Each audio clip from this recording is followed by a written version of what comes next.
I really want to win this tournament. This is important to me. Maynard, I've never played golf before. I don't know what to do. Not to worry, my little birdie. I watch the Masters on TV, and I'm prepared to teach you the fine art of golf. Just watch me. First thing to do, pick your weapon. Let's try this one right here. Ah, that's a good club. That's a good club. Move back, Martha. Move out of the way here. This is your tee. It's used to tee up the ball. Now, once you leave the other guys, you can tee it up all you want to. It's not a problem at all. Next thing you do, take a nice wide stance here by the ball. Put the club down near the ball.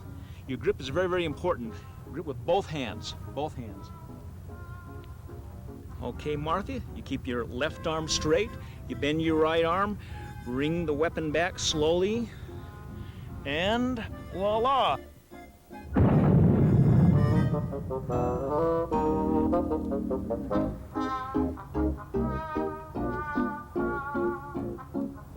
Honey, you missed the ball.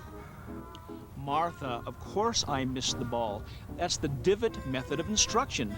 How in the world are you going to know what not to do if I don't show you? I guess you're right, Maynard. Of course I'm right. Here, you give it a shot. Okay. Maynard, what do these numbers mean? The numbers don't mean anything. Just pick one that seems lucky. I They like don't mean this a one. thing. One's a lucky one. Do the one. Grip your club there, tight. Both hands on, feet further apart, head down. Keep your left arm straight, bend the elbow.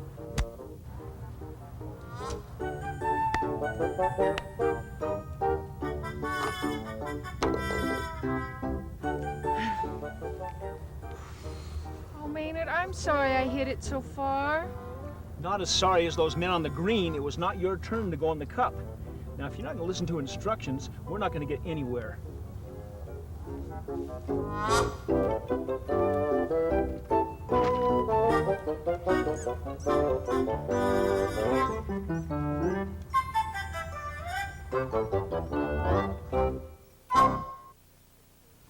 Although Martha and Maynard may not be best suited as peer tutors, this approach can have many benefits when used appropriately in instructional settings. The use of peers as instructional assistants is certainly not new. Peer teaching programs have been in use since the early 1800s in public education. During the last 20 years, this approach has been studied in a systematic way. The information presented in this two-part program will highlight some of the research-based techniques which have been proven to result in effective teaching and learning. Peer-mediated instruction refers to an alternative teaching arrangement in which students serve as instructional agents for classmates or other students. Peer-mediated instruction can focus on academic or social behavior. Refer to page 1 in your packet. At the completion of this video presentation, you will be able to describe 2 key features and benefits of peer-mediated instruction, and discuss procedures for appropriately implementing peer tutoring within the structure of classroom lessons. As with any instructional technique, there may be potential drawbacks to using peer-mediated instruction. Proper implementation will require time for preparation, training of peers, and careful monitoring of student performance. Some additional considerations are included on page 1. Where does peer-mediated instruction fit into the overall structure of the lesson? Consider the graphic on page 2 of your packet, which suggests some possible time allotments for teacher-directed instruction, practice, and measurement. The initial instruction on new concepts and skills is often best handled by the instructional expert, the teacher. Clear, explicit, and planned instruction by a skilled teacher can minimize student errors and confusion early on in the learning process. Peer-mediated instruction can be a powerful tool and resource for improving the effectiveness of guided and independent practice, reinforcing skills already taught, and promoting fluency. Is she stuck on a word? Yeah. You can help her. Good job. Okay. Okay, sound it out. Sound it out. You can even tell it to her. That's good. You're being a good tutor. Thanks, Brian. Okay. What are 2 major approaches for successfully accomplishing peer-mediated instruction? Peer tutoring and cooperative learning are validated methods which teachers can easily blend into the ongoing instructional program. This video presentation will focus on one validated implementation procedure for peer tutoring. Turn to page 3 in your packet. Here you will find a definition of class-wide peer tutoring along with a list of tutoring approaches that can be used in a classroom. Class-wide peer tutoring consists of 4 major components. They are weekly competing teams, highly structured teaching procedures, daily point earning along with public posting of scores, and direct practice of functional academic skills. The steps for implementing class-wide peer tutoring are illustrated on page 4 of your packet. Stop the tape and read through the steps for implementation.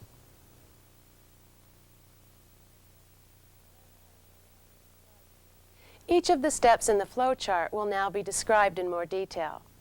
Refer to box A on page 5 of your packet. The first step involves dividing the class randomly each week into 2 competing teams. This can be accomplished in a number of ways, like having students draw slips of paper or number off. In some situations, the teacher may want to assign students to 2 teams in order to structure equitable groups. Each team may also want to be referred to by a name, number, or color. Look at the next step in box B. The teacher assigns students within each team to tutoring pairs. One student will serve as the tutor while the other student is the tutee. After the established time limit, usually 10 to 15 minutes, the pairs will reverse roles and repeat the tutoring procedure. Okay, why are the eyes on the E? Justin. Because you gotta look and listen. Good job. You have to look and listen at your partner. Why is there a smiley on the O? Tony. Okay, good, because the teacher is going to be doing her job. First of all, you'll be into pairs called what? Dyads. Good remembering. Okay, dyads. In each dyad, everyone has a specific role. The first role is the tutor. What's another name for tutor? Ashley? Teacher. Thanks. The teacher. What is the teacher's job? Chad. To teach them. Okay, to teach them. How does the teacher do this? Luke? By saying some questions,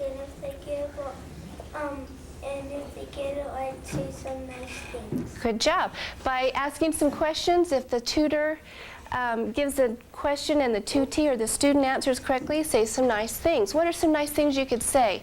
I've heard neat things coming out. Excellent. I like that. What else could you say? Jacob. Nice try. Okay. Can I put nice job for now? All right.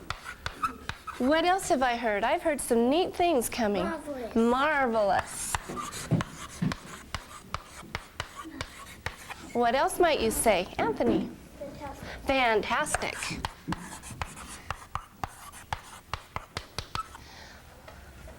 Molly.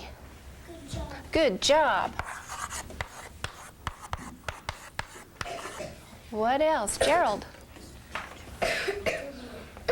Tell me again. Tubular. Okay. Tiffany? Fantastic. Fantastic. Okay, that's right there. Luke? Cool. Cool. Anna? Right. Right. Anything else? Daniel? Far out. Far out. Okay. So if you want an idea and you are tired of saying good job or okay, you could look up here and use any one of these. Role of the teacher, the tutor, is to ask the question and then to say one of these nice positive things, because as the teacher you want your tutor, your student, to have a good time. Okay, the second job is the tutee.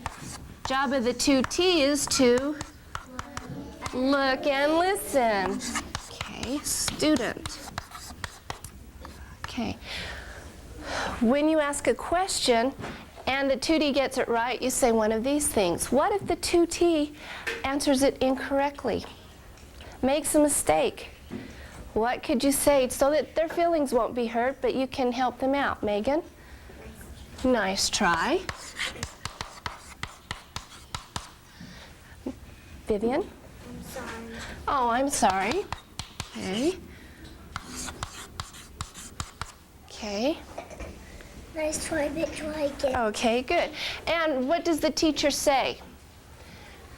The correct answer is, and then you give the whole problem, like 2 plus 2 equals 4.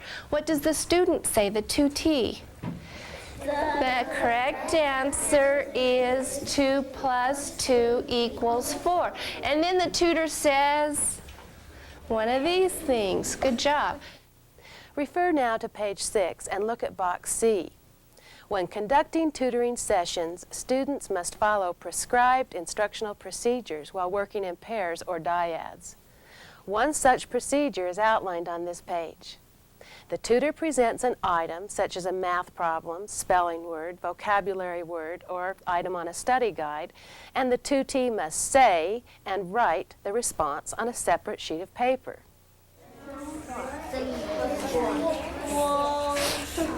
Thanks for paying attention, Jason. Good job.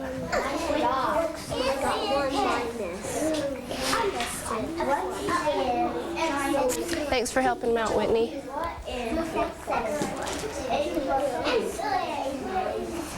Nice job. 8 plus 2. Okay, 8 plus 10? No. 6 plus what? 6 plus 1? No, 6 plus 4. I like how you're asking him. Good. Keep it up. Nice job. Notice that during this step, error correction procedures are closely adhered to and a scorecard is used. The scorecard found on page 7 was designed to record responses for 15 practice items. A plus or minus is recorded for each item. If no errors occur during round 1, then 25 points are awarded to the 2T. Turn to page 8. If one or more errors occur during the first round, then a second administration of the task should occur. But this time, only the missed items from round 1 are presented. If the student responds to these items correctly during round 2, then 20 points are awarded. Figure 1 illustrates a scorecard that has been completed after round 2. Now refer to figure 2 on this page. If errors still occur in round 2, then a third administration of the missed items from round 2 are presented. If correct, 15 points are awarded for round 3.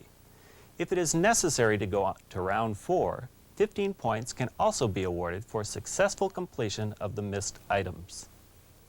While peer tutoring is in effect, it is the teacher's responsibility to move around the classroom and reinforce appropriate tutoring behavior. I like the way you respond. That's very nice.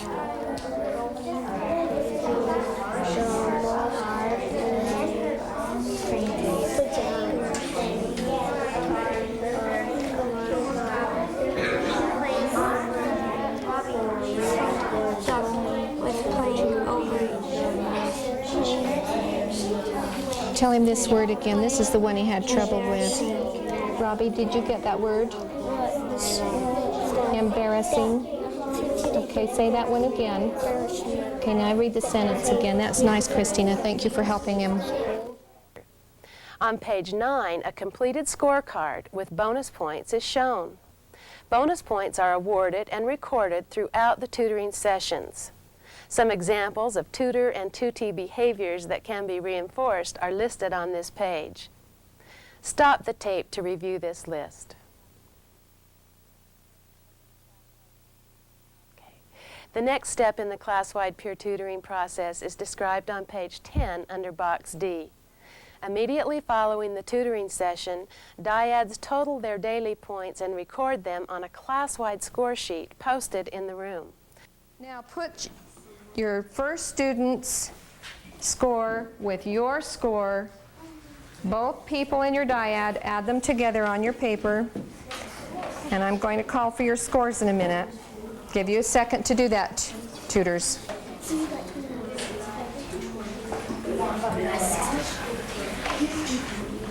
Good, I'm glad you're doing that with a small voice and with little talking.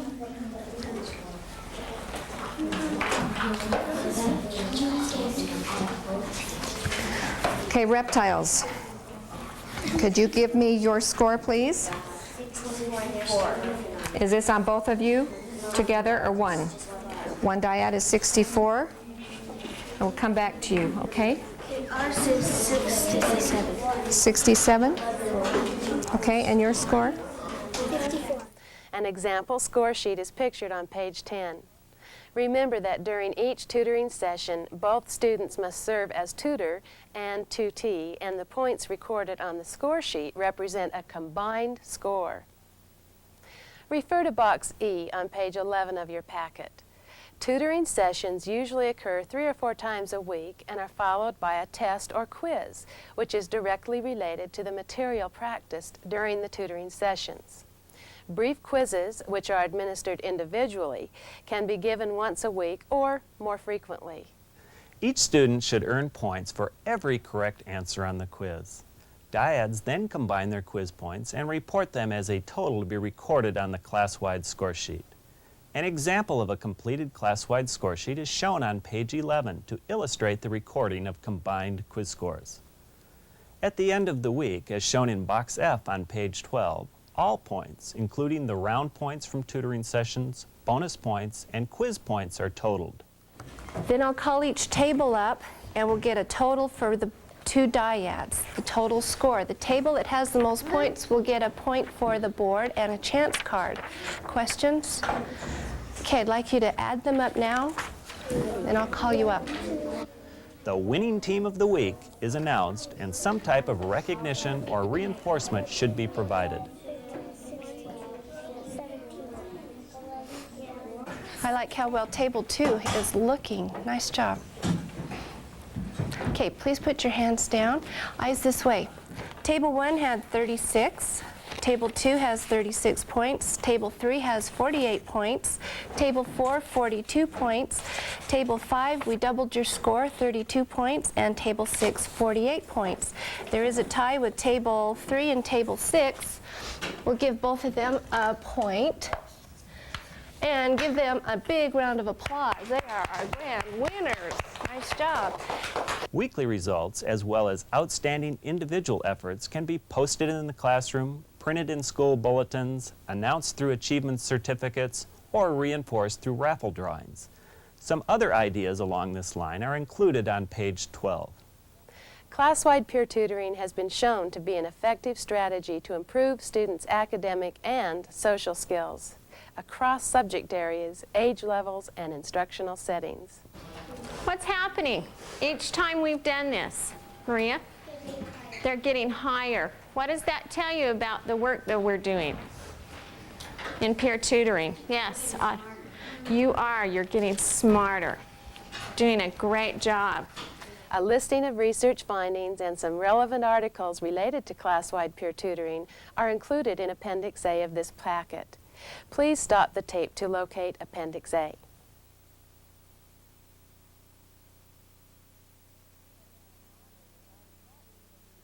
A fair amount of modeling and guided practice will be necessary to effectively teach the students the tutoring procedure. This will be an important step before total launching of the system. Equally important will be the teacher's effective use of specific praise and other reinforcement to strengthen and maintain appropriate tutoring behavior and skills. Now that Martha and Maynard can use the tutoring procedure effectively, their peer tutoring sessions should be more effective. Okay, welcome to our golf lessons. We're going to start with the basics today. We'll get you with a basic grip and stance, and then we'll get into the swing in a little bit. Let's start out with the basic grip. First of all, you want to lay the club in the groove between the fingers and the palm of the left hand. Collapse your hand around so your thumb is going right down the top of the shaft. That's good. Remember, the most important thing is to have that club setting flat on the ground when we start our stance. Now let's work on the stance. Feet about shoulder width apart. Okay, now you guys look at each other, make sure that you're doing it right. So when you coach each other, you can help. There, little bounce. Like that. Your thumb should be pointed right down the shaft, and you're gripping it with your right hand there. Do you have your fingers interlocked? Uh-huh. Okay, yeah, that's pretty good. Now take your feet, should be shoulder width. Bend your knees a little bit there. Maybe they're too wide. Bend them a little bit. Shoulders aren't that wide.